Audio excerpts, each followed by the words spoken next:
MGSU यानी कि महाराजा Gangas university, आप सभी को पता होगा एग्जाम फॉर्म चल रहे हैं और लोगों के इतने ज़्यादा पेमेंट फेल हो रहे हैं कि स्टूडेंट परेशान हो गए हैं। तो चलिए आज के वीडियो में मैं आपको कुछ ऐसे तरीके बताता हूं जिससे आपके पेमेंट फेल नहीं होंगे, और अगर आपके पेमेंट फेल हो चुके हैं, आपका कोई भी पेमेंट फेल हुआ है तो आप क्या कर सकते हैं, इसके बारे में बात करेंगे। तो चलिए शुरू करते हैं। सबसे पहले तो जब भी आप एग्जाम फॉर्म भरें तो जो आपको फाइनल प्रीव्यू मिलता है ना, उसका प्रिंट आउट आपको जरूर निकालना है। उसमें आपके जो चालान नंबर होते हैं, फॉर्म नंबर होते हैं, वो आपको मिल जाते हैं और वो आपके पास होने चाहिए अगर आपका पेमेंट फेल हो जाता है।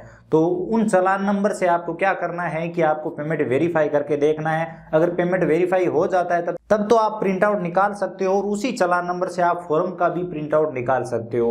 लेकिन अगर आपका चालान नंबर वेरीफाई नहीं होता है और वहां पर आपका पेमेंट फेल ही दिखाता है तो आपको 24 घंटे तक इंतजार करना है।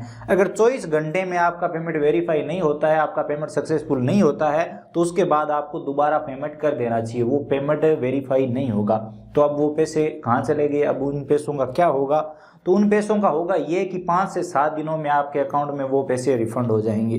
जी हाँ, MGSU की तरफ से ये क्लियरली कहा गया है कि ये पैसे स्टूडेंट के अकाउंट में वापस रिफंड कर दिए जाएंगे। अगर किसी के एक से अधिक ट्रांजैक्शन हुए हैं, पेमेंट फेल हुए हैं, तो कोई घबराने वाली बात नहीं है। 100% आपके पैसे आपको वापस मिल जाएंगे। हाँ, ये है कि 5-7 दिनों की टेंशन तो हो ही गई। अब पेमेंट से संबंधित यहाँ पर मैं आपको एक अपना पर्सनल एक्सपीरियंस भी बता देता हूँ। मैं यहाँ पर ATM कार्ड से पेमेंट करता हूँ और मेरा एक भी पेमेंट फेल नहीं हुआ है। तो अगर आप ATM कार्ड से पेमेंट करते हैं तो मेरे हिसाब से आपके पेमेंट फेल नहीं होंगे। आपको नेट बैंकिंग से बचना चाहिए। नेट बैंकिंग से ज़्यादातर पेमेंट फेल हो रहे हैं, तो ये देखा गया। बाकी हो सकता है कि ATM कार्ड से भी पेमेंट फेल हुए हो, आपका पेमेंट ATM कार्ड से ही फेल हुआ हो, तो वो भी हो सकता है। लेकिन पैसे कहीं नहीं जाएंगे, घबराने की जरूरत नहीं है।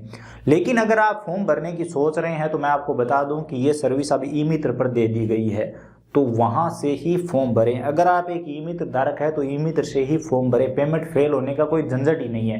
पेमेंट किसी भी हाल में फेल नहीं होगा। आपका प्रिंट आउट आसानी से निकलेगा, सही से पेमेंट होगा। आपको ई-मित्र वॉलेट में पैसे सही से डालने हैं। ई-मित्र वॉलेट में भी पेमेंट फेल हो रहे हैं तो वो आपको ध्यान रखना है। बाकी कोई दिक्कत नहीं होगी अगर आप ई-मित्र से फॉर्म भरते हैं। और अगर आप एक स्टूडेंट हो तो आपको नज़दीकी ई-मित्र पर जाकर ही फॉर्म भरवाना चाहिए। 100-200 रुपये की तरफ आप देखोगे तो हो सकता है कि आपका पेमेंट फेल हो जाए और आपको 1000-1500 का फटका लग जाए। और आपको ये भी पता है कि अगर आप खुद फॉर्म भरोगे अपने मोबाइल से तो उसके बाद आपको प्रिंट आउट निकालने तो ई-मित्र धारक के पास ही जाना होगा और वहां पर वो 50 रुपये से ही ले लेगा जब आप 4-5 पेज प्रिंट आउट निकलवाओगे। तो इससे अच्छा है कि आप फॉर्म भी वहीं से भरवाओ ताकि आपको कोई भी दिक्कत ना हो, आपको कोई भी टेंशन ना हो।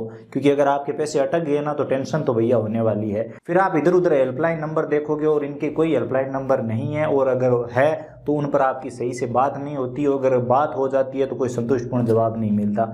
मैंने काफ़ी बार बात की है और पता किया, वही मैं आपके साथ शेयर कर रहा हूँ।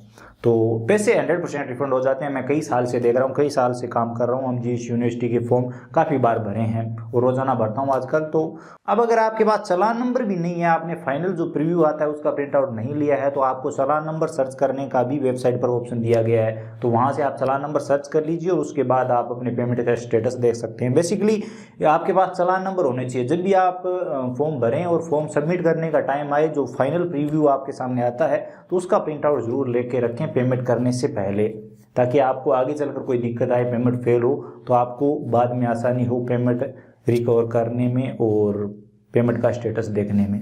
तो यही है। बाकी ई-मित्र से अगर आप फॉर्म भरते हो तो आपको कोई दिक्कत ही नहीं आएगी। ये सर्विस ई-मित्र पर शुरू कर दी गई है। तो दोस्तों वीडियो अगर पसंद आया हो तो लाइक करिए, अपने दोस्तों के साथ शेयर करिए। चैनल पर नए हो तो सब्सक्राइब कर सकते हो, बेल आइकन प्रेस कर सकते हो, बिल्कुल फ्री। इसी के साथ अगर आपके मन में कोई भी सवाल या सुझाव है तो बेझिझक कमेंट सेक्शन में बताइए। कमेंट सेक्शन में हम उसके बारे में बात करेंगे और अगर कोई सीरियस टॉपिक हुआ तो उस पर अलग से वीडियो भी जरूर बनाएंगे। तो चलिए मिलते हैं अगले वीडियो में, तब तक के लिए जय हिंद, वंदे मातरम।